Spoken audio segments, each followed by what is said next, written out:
mais uma quinta-feira, isso significa que é mais um dia de expor as minhas opiniões de quinta. E no episódio de hoje, Magikarp.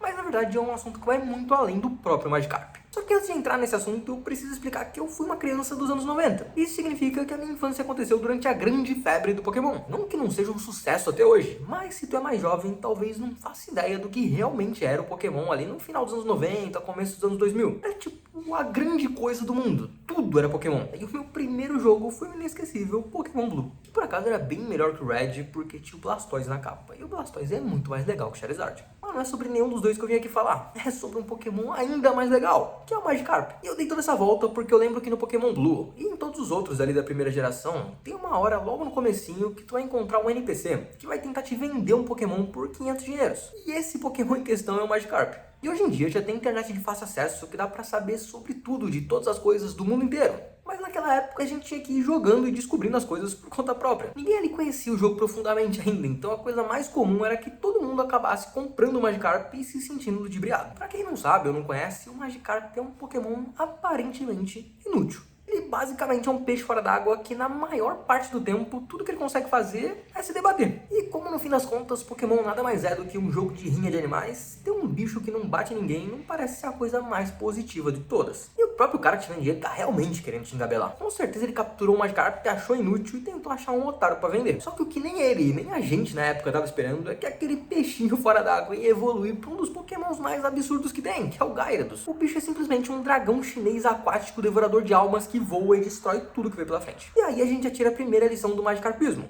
Aquilo que tu acha inútil pode evoluir e acabar te surpreendendo quando tu menos esperar. Mas tem um detalhe. Ele não evolui do nada. Pra ele crescer e se transformar, tu vai precisar cuidar dele. Isso porque no Pokémon, tu viaja pelo mundo com o teu grupo de Pokémons. Mas a quantidade é limitada. Tu só pode andar com 6 deles contigo de cada vez. Mas para que eles passem de nível e consequentemente evoluam, eles vão ter que estar contigo. Isso significa que o teu Magikarp só vai crescer e evoluir se ele estiver contigo na tua equipe. E como ele não vai te ajudar em nada nas batalhas, talvez tu considere que tá gastando uma vaga no teu time com um Pokémon inútil. E é exatamente por isso que eu gosto do Magikarp. Porque naquela época, sem saber de nada, sem saber que ele ia evoluir, sem saber o que ia acontecer, a maioria das pessoas só achava ele um peixe completamente inútil. Mas a gente descobriu que ele era muito mais do que isso quando alguém simplesmente resolveu cuidar do Magikarp sem esperar nada em troca. E aí a gente faz um salto de mais de 20 anos no tempo pra chegar na atualidade e fazer uma conexão importante com essa história. Porque depois de toda essa história, hoje em dia eu estudo arqueologia e tenho como um dos principais interesses um campo chamado Arqueologia do Cuidado, que estuda basicamente o papel do cuidado ao próximo nas sociedades antigas e como isso foi extremamente importante para a evolução humana. Porque muitas vezes se pensa na pré-história como um período de luta de todos contra todos, ainda muito daquela visão hobbesiana fracassada de que o homem é o lobo do homem, de uma ideia de que a vida é uma luta perpétua contra tudo e contra todos, que ganha quem consegue se impor mais e destruir tudo. Só que a questão é que isso tudo é a mais completa bobagem.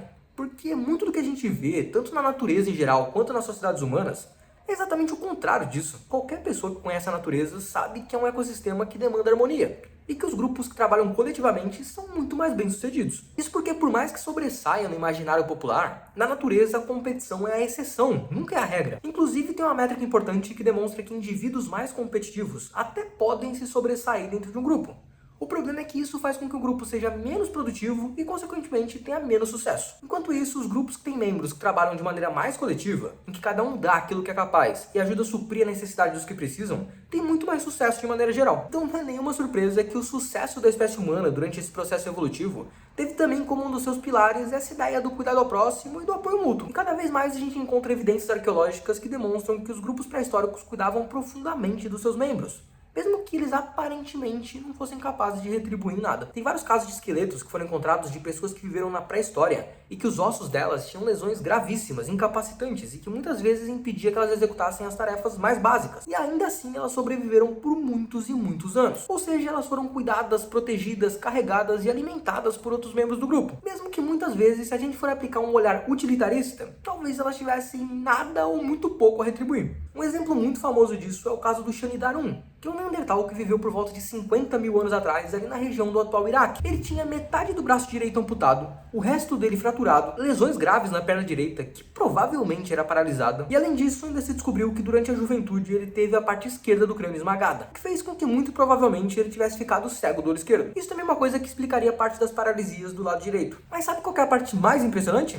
Ele não morreu de nada disso. Muito Muito pelo contrário, o que a análise do esqueleto mostra é que mesmo com metade do corpo paralisado, cego de um olho e sem conseguir se locomover, ele ainda conseguiu viver muitos e muitos anos nessa situação, tendo morrido ali por volta dos 40 ou 50 anos, o que obviamente ele não teria chegado nem perto de conseguir sem a ajuda do grupo. E se a gente parar pra pensar, muita gente poderia considerar que ele não tinha nenhuma utilidade, que ele só estava ocupando um espaço no grupo, tipo um Magikarp. Só que ainda assim ele recebeu cuidado e os outros membros do grupo se esforçaram para manter ele vivo em boas condições. Só que é claro que quando a gente está falando de pessoas mais velhas, que sofreram alguma lesão ou alguma doença degenerativa, mesmo que elas não consigam mais executar tarefas físicas, a gente tem que levar em conta que elas ainda têm muito a contribuir com o conhecimento. Mas também tem casos, e vários casos, de crianças que nasceram com deficiências graves ou que foram acometidas por essas deficiências durante a infância e ainda assim foram cuidadas até a vida adulta. Tem um caso muito interessante de um garoto que viveu no território que atualmente é o Vietnã, só que no tempo neolítico, e que pela análise dos ossos se descobriu que ele sofria de uma síndrome que deixou ele tetraplégico ainda na infância. E mesmo assim ele viveu até os 20 e poucos anos, mesmo sem conseguir se mexer ou se alimentar. E não é que era uma sociedade com abundância. A análise dos ossos das pessoas que viveram ali demonstrou que elas tinham graves sinais de desnutrição. Ou seja, a gente está falando de pessoas que tinham muito pouco em questão de recursos,